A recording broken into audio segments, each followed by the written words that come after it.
Hello and welcome. This is the new episode of our podcast. And in this episode, I have Adil.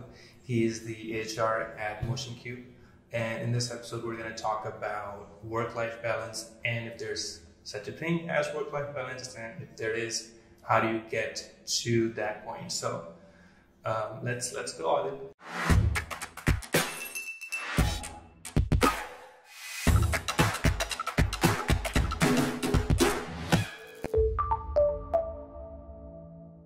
So I guess we're going to be tackling about this work-life balance thing, especially for the business owners. I mean, what I think about this is, it's about saying yes and no in certain situations. I mean, you don't have to drag or rush your life. Have you seen Whiplash, that film?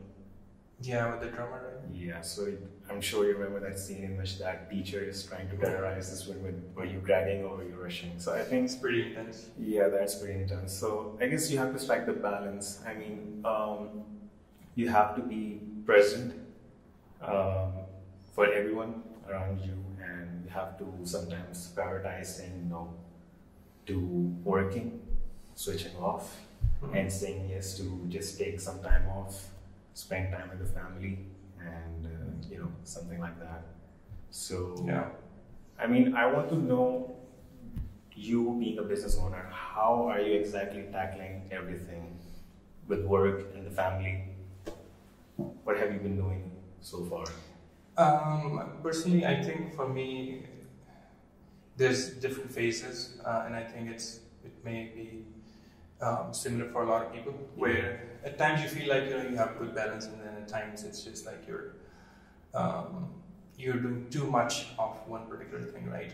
So it's either work or you just take time off.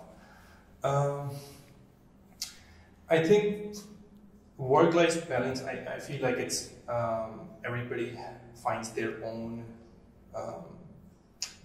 balance in their life, what works for them. For me, I think being happy with where you are and how you manage your life, you manage your time is really important. So if it makes you happy that you're working 8 hours a day or 10 hours a day or 12 hours a day, then that's your work-life balance. I guess that's a good point. I mean, people try to follow examples or the people that they like, but I don't think there's a precedent set for this. I mean, if you want to work overtime and you can achieve your goals and you're happy and you are keeping your mental health in check, Yeah. I guess that's good. I mean, that's what you should be doing. You don't have to change anything, and you still get to see your family and you spend some time with them. I guess that's what hitting the right balance is all about. Yeah. So I guess if I take my example, being married, I also have a kid. So I mean, I have this whole schedule set for myself. If I want to stop, I stop. And the nature of my job, I think that allows me to stop. Mm-hmm. I think an important aspect is knowing and understanding the purpose of your life. Yeah. Right? And understanding,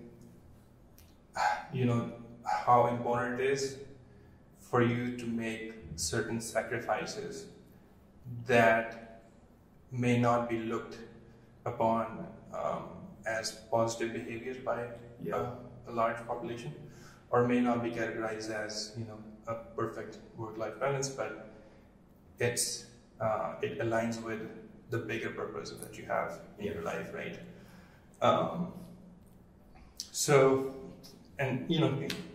Different people, of course, have different life purposes. So for me, I think the purpose I feel like in my life is to build a big creative agency, right? Mm-hmm. Yeah. And for that, if I need to sacrifice my time with friends or even family at times, I will do that, because at the end of the day, it's not like I'm running after the purpose just because of the sake of it. It is because it makes me happy. Yeah. You know, So if I'm happy chasing something and I feel like it's important, then you do make those sacrifices. Yeah.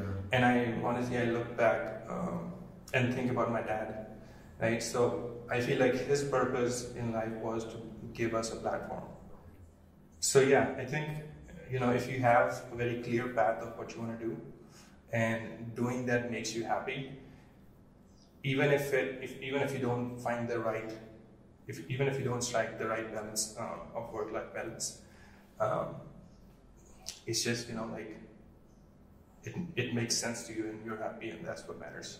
I mean, I guess a lot of people they want to be entrepreneurs. I mean, it's booming around these parts, but I guess there's stigmas around it. Like people would just be dedicated to work all their lives, and I think their family will fall by the wayside. So, do you have any advices or tips to tackle this whole thing? It's a hard one. I feel like, okay, so if you want to be an entrepreneur and you feel like you gotta give a shot at it, I would say give it your 100%. Only when you try certain things, only when you go out there and scratch that itch, only then you're able to know, if it's for you or if it's not. Of course, there's a lot of things that that you have to consider. It definitely affects your life. You have to take on more responsibility, right? And it gets lonely at the top. Yeah. Right. You can surround yourself with a lot of people, but at times you feel like you don't have people to really connect deeply with, because you gotta maintain a certain level of distance at times. Professionalism, yeah. Yeah. And you don't want to, you don't want to be perceived as someone that's weak, honestly. Yeah, you don't have to show your vulnerable side to people. Yeah. So there's a lot of different, things, I think. But I mean, I just feel like life is too short. So if you want to be a businessman, if you feel like that's important to you, I mean, give it a shot. Like, what's the worst thing that can happen? Like, you probably in your 30s or 20s, you still have hopefully 30, 40 years to go. Yeah. You'll fail, most probably. I mean, I don't want to say most probably, but the stats do show that you're most probably going to fail. 9 out of 10 startups fail when they start. So, but I wanted to say that there's a chance that you may fail, but the worst thing that's going to happen is, you're just going to go back to what you were doing. So, I mean, it's good to slap people with the reality check that you are going to fail. But the thing is, you get knocked down one time, you just have to learn to stand up again. Yeah. I mean, this is the part where you can take a risk, and you can always get started with it again. You can take a chance. So I'm gonna divert a little bit. I love this piece by Carl Sagan. It's called The Pale Blue Dot. You know it? No, I don't think I'm familiar with it. Yeah, it's okay, but you should read it. And I think it highlights, or it touches upon the fact that,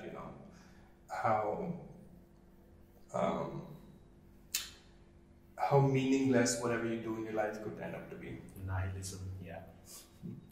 Or, so basically, I'll try to, break it down. Basically, there was a picture taken in space where you could see Earth from a very far, distant planet or star, and in the picture it only appears as a speck of, dust. And they're referred to as a pale blue dot, right? And he writes really beautifully that, we're this minuscule, they're small in this universe, and in this small space, we think that we have some sort of authority, some sort of like privilege, Yeah. like even people that have done great things, like at the end of the day, like you're still part of this really small, tiny universe, tiny particle of dust suspended in it, right? Yeah. So I think it's good to think about your life, when you zoom out and consider that it's gonna go away, like it's gonna eventually go away, and nobody's gonna like. There's gonna be generations that are gonna come in. Nobody's gonna like remember your name. give, yeah. So why not just go after the things that you want to do? That's pretty apt analysis. Okay. Anything else that you have on your plate? Do you think we've covered a decent amount of the subject? I guess we have actually talked about a lot of good information, and I think we have covered most of it. I don't think we have left any stone unturned in this one. I'm sure we have. I'm 100% certain we have. But it's I mean, I think it's, what can I do is share my perspective on it, and that's what, that's what you can do, right? Yeah. There's no right or wrong answer to it. It's just, as I said before, it's, your work-life balance is what fits you and what you're happy with. Exactly. And if it aligns with your purpose, and that's it. And I guess, we're kind of close to wrapping up this podcast. How was your experience? Well, it was my first experience. I was